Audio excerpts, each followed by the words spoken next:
मेरे प्यारे बच्चों, आप सभी लोगों का वर्टिकल कैंपस पर स्वागत है।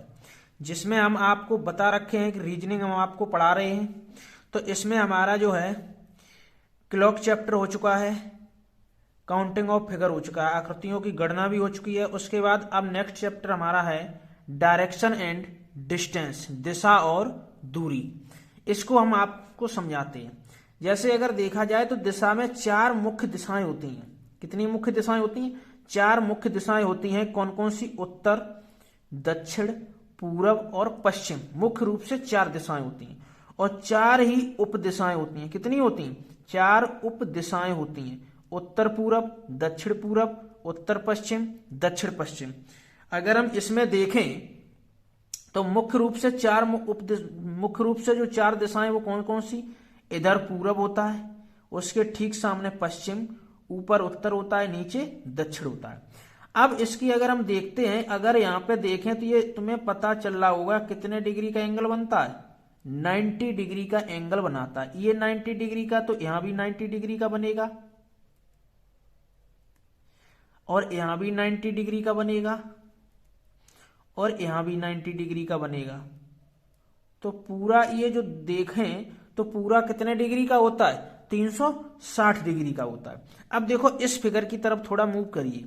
अगर हम इस फिगर को देखें, अगर ये 90 डिग्री है, ये दो पार्टों में डिवाइड हो गया, तो ये एक 45 डिग्री का हो गया, ये भी 45 डिग्री का हो गया, ये भी 45 डिग्री का हो गया, ये भी 45 डिग्री का। अगर हम देखें तो ये भी 45 डिग्री का होगा। इसे देखें तो ये भी 45 डिग्री का, इसे देखें तो ये भी 45 का और ये भी 45 का। पूरा 8 इसमें गैप है, तो 360 डिग्री का होगा। अब देखो हमने आपको बताया मुख्य दिशाएं तो हमारी हो गई उत्तर, दक्षिण, पूरब और पश्चिम। इसी प्रकार इसे देखो, ये बताओ उत्तर और पूरब के बीच के हिस्से को क्या कहेंगे? उत्तर पूरब। दक्षिण और पूरब के बीच को क्या कहेंगे? दक्षिण पूरब। दक्षिण और पश्चिम के बीच को क्या कहेंगे? दक्षिण पश्चिम। उत्तर और पश्चिम के बीच को क्या कहेंगे? उत्तर पश्चिम। ये आपको समझ में आ गया होगा। अब देखो हम आपको बताते हैं इसमें दिशाएं। सबसे मेन चीज होती है दायां और बायां। जैसे अगर कोई व्यक्ति पूरब की तरफ चेहरा है तो उसका दाहिना किधर होगा? दक्षिण की तरफ होगा। दाहिना किधर होगा? दक्षिण की तरफ होगा।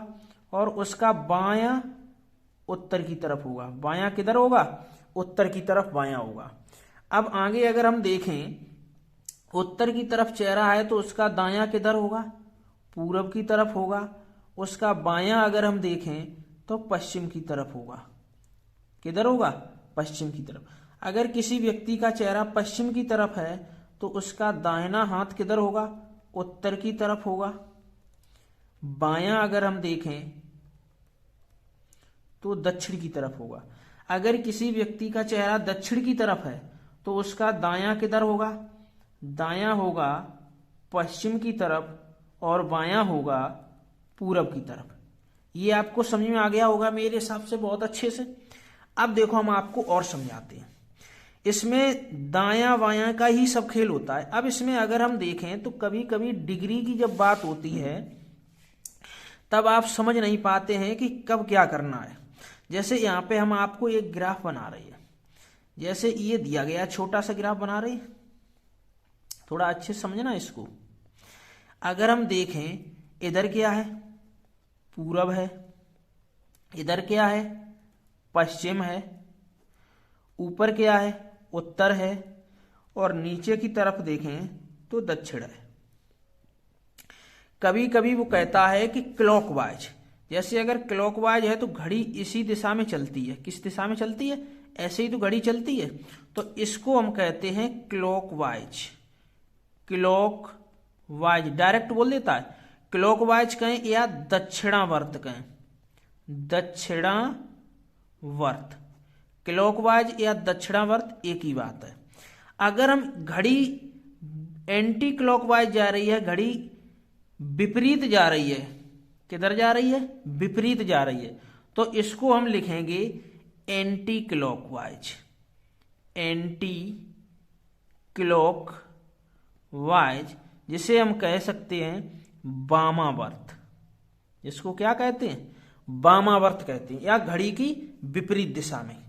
अब देखो इसमें अगर हम डायरेक्शन दूरी से रिलेटेड क्वेश्चन पूछा जाता है तो आप एक जानते होंगे पाइथागोरस प्रमेय आपने पढ़ी होगी। तो यहां पे देखो समझिए, अगर हम देखें पाइथागोरस प्रमेय, पाइथागोरस प्रमेय, इसमें आपने एक फॉर्मूला पढ़ा होगा। एक त्रिभुज है, क्या है?